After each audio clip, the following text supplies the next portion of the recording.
Hi guys, welcome back to my channel. Today I have swatches for you from the Easy Neons collection from Zoya for summer 2021. These are available right now, so in the description box below I will link the Zoya site, I will link their Instagram page, and then I'll link my Instagram page where you can see more swatches of everything from today's video. Also, they specifically say these polishes don't need a white base coat.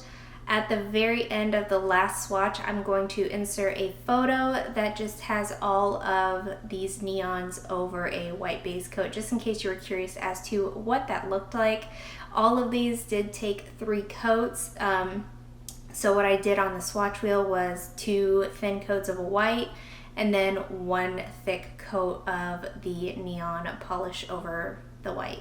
Because if you're like me and you happen to wear white polishes, which I do probably once or twice a month at least, sometimes it's nice to just spruce it up with something. So if you were curious as to what they looked like over a white base, I did include a photo of that at the end. Also, pretty stoked about this, but all of these polishes do come with the Zoya Z wide brushes, so they were listening to us, and I'm pretty stoked. Okay, we do have 6 neon polishes, and let's go ahead and get started. So first we have Oakley, and this is described as a fiery, bright orange neon. This is one of those like nacho cheese neon oranges that I just love. Also, another thing, Zoya heard us out. All of these polishes are going to come with the Z wide brushes. So here's our first coat of Oakley. These are all in the jelly leaning family. So for 5 out of 6 of them, I did do 3 coats. This is one of them. The formula, though, is very smooth and easy to work with. I'm super glad they included the Z-wide brushes with these, because otherwise I do feel like they would be extremely difficult to get evenly opaque. But since we do have this wider brush, even though they might be sheer, they are evenly applied. You are going to want top coat because they do dry to a satiny kind of finish that most neons do, and removal's easy. So there's 3 coats.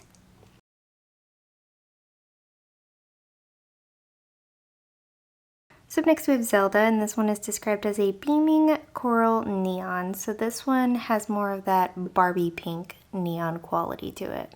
Here's our first coat of Zelda. Again, this is on the jelly side of the formula spectrum. It is smooth, easy to work with, and it does apply evenly thanks to that brush. This one, just like the rest of them, do dry down to a satiny matte finish. That's just the nature of a neon pigment.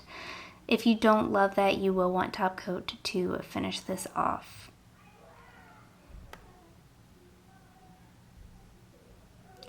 So there is 3 coats.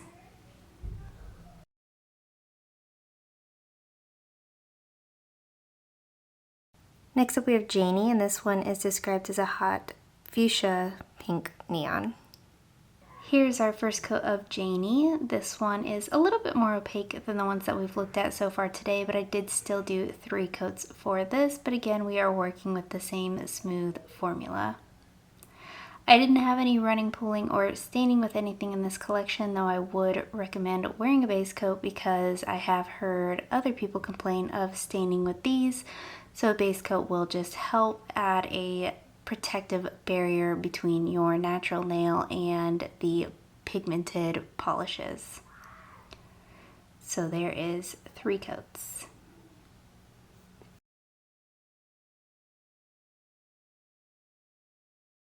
Up next we have Banks, and this is described as a vivid violet neon. Here is our first coat of Banks. This one, just like the rest of them, does lean on the side of jelly as far as the formula spectrum goes. However, I did have issues with this one applying evenly. So regardless of the Z-wide brush, I had some spots that were more pigmented than others, so I wasn't able to get a totally even manicure out of this, even in 3 coats. Again, this one does dry to a satin finish, and I would recommend top coat not only to bring some life back, but to keep your manicure lasting, and there's 3 coats.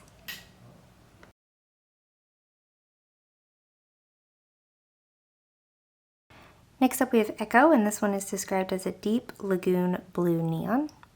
Here's our first coat of Echo. This one is definitely the most pigmented of this collection. I was able to get away with 2 coats on this. Depending on your application, you might still need 3. Formula is again smooth and easy to work with. I do absolutely adore how this looks as a full manicure, but spoiler alert, she's not my favorite, but she is stunning. This is definitely a top pick from the collection. So there's 2 coats.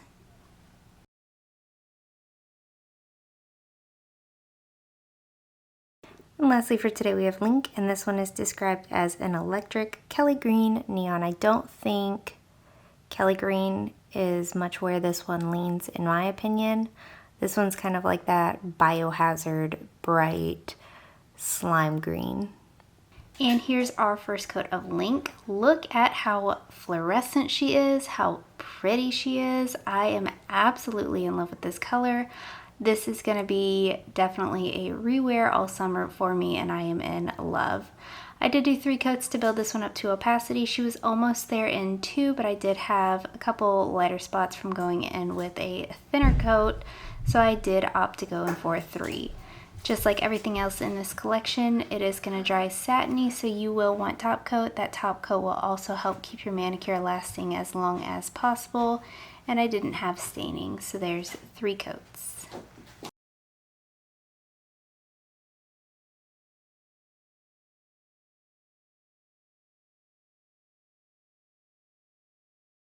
And guys, that is it. Let me know in the comments below what you thought of these polishes. Let me know if you plan on picking any of them up, and let me know what your favorite was. Give this video a thumbs up if you liked it, subscribe if you'd like to see more from me, and I will talk to you again next time.